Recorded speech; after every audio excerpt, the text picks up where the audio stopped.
Kenapa saya akan meyakini Gibran menang? Karena dalam pertarungan terbuka, simpati publik seringkali berpihak pada mereka yang dianggap dikorbankan. Catat itu. Inilah yang mungkin luput dari hitungan para pengusul nama alternatif.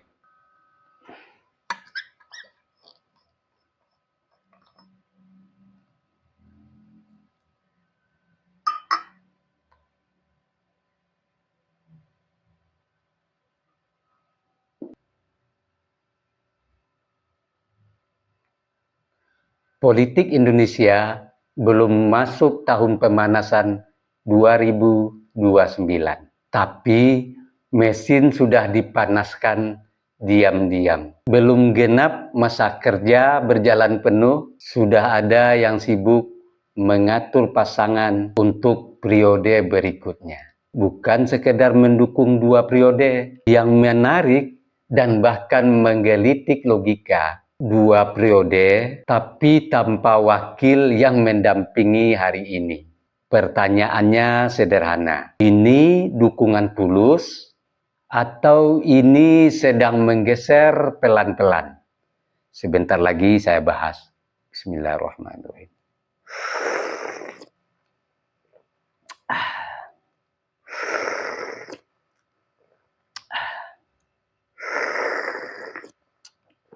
Alhamdulillahirabbil alamin.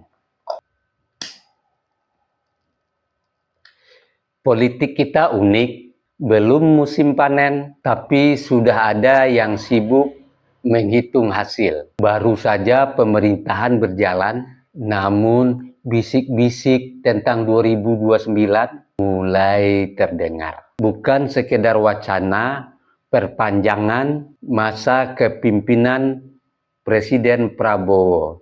Yang membuat alis terangkat adalah satu kalimat tambahan yang menyertainya. Lanjut 2 periode, tapi tanpa Gibran. Menarik, karena ini bukan sekedar soal pasangan calon, ini soal peta kekuatan dan kesetiaan. Beberapa partai mulai menghangatkan nama kadernya masing-masing. Ada yang menyodorkan ketua umum, ada yang mengusung tokoh muda yang berlatar militer dan kepemimpinan. Secara politik itu sah-sah saja. Setiap partai pasti ingin kader terbaiknya naik kelas. Namun publik tentu bertanya-tanya, mengapa terburu-buru? Mengapa seolah-olah posisi wakil presiden sudah dianggap ruang kosong yang bisa dilelang?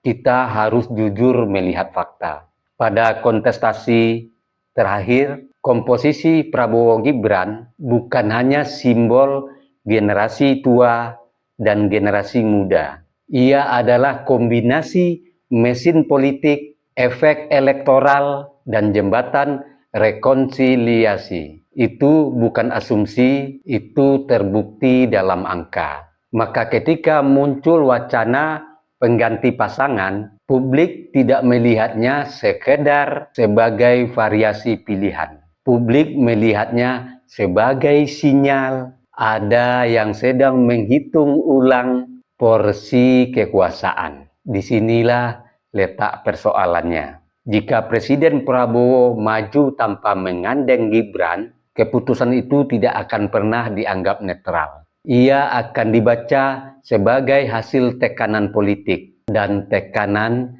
selalu menghasilkan konsekuensi. Karena Gibran pada hari ini bukanlah sekedar hanya individu, ia sudah menjadi representasi arus besar suara anak muda, kesinambungan kebijakan, dan jejaring politik yang nyata. Saya meyakini satu hal, selama hubungan itu solid, Gibran akan tetap setia mendampingi.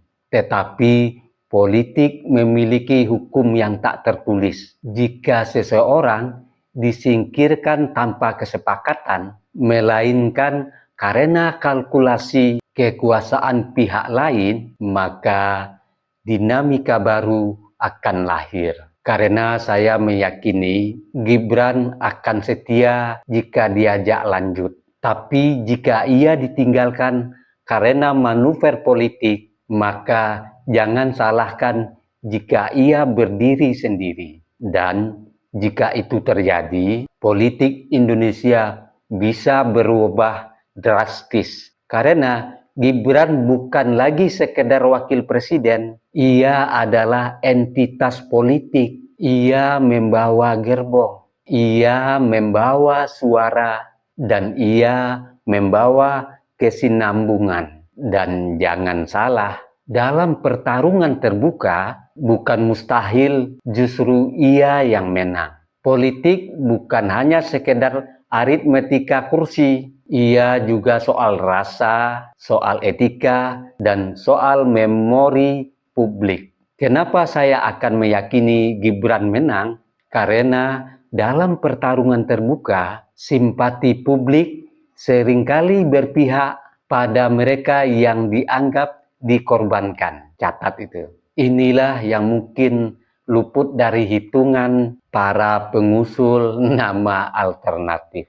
Politik memang soal strategi, tapi ia juga soal persepsi, soal rasa keadilan, konsistensi. Rakyat bisa menerima banyak hal, tapi rakyat jarang bisa menghormati manuver yang seperti terlihat menelikung rekan sendiri demi posisi. Saya percaya bahwa Presiden Prabowo memahami ini.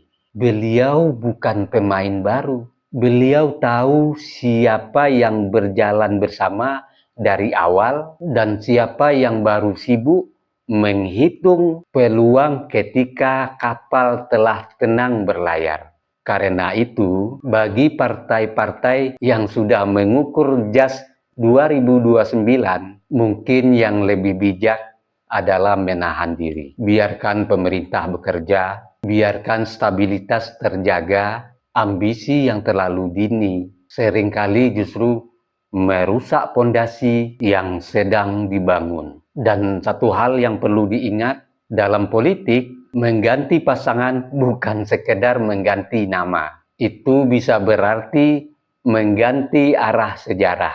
Jika keputusan itu diambil bukan karena kebijaksanaan, bukan tidak mungkin justru membuka ruang lahirnya poros baru. Dan jika poros itu muncul dengan dukungan yang besar, peta 2029 bisa berubah total. Sebelum saya tutup, dengarkan gurindam ini. Jika berjalan di tanjakan curam, jangan lepaskan tangan yang menggenggam.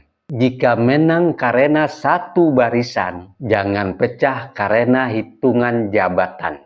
Kesetiaan bukanlah kain murahan yang dipakai saat dingin dan dibuang saat panas, sebab sejarah tidak mencatat siapa yang cepat berlari, tapi siapa yang tetap berdiri saat angin berbalik arah menghantam negeri. Jika setia dijaga, kapal akan sampai ke dermaga. Jika setia digadaikan, ombaklah yang memilih siapa yang bertahan dan siapa yang ditenggelamkan.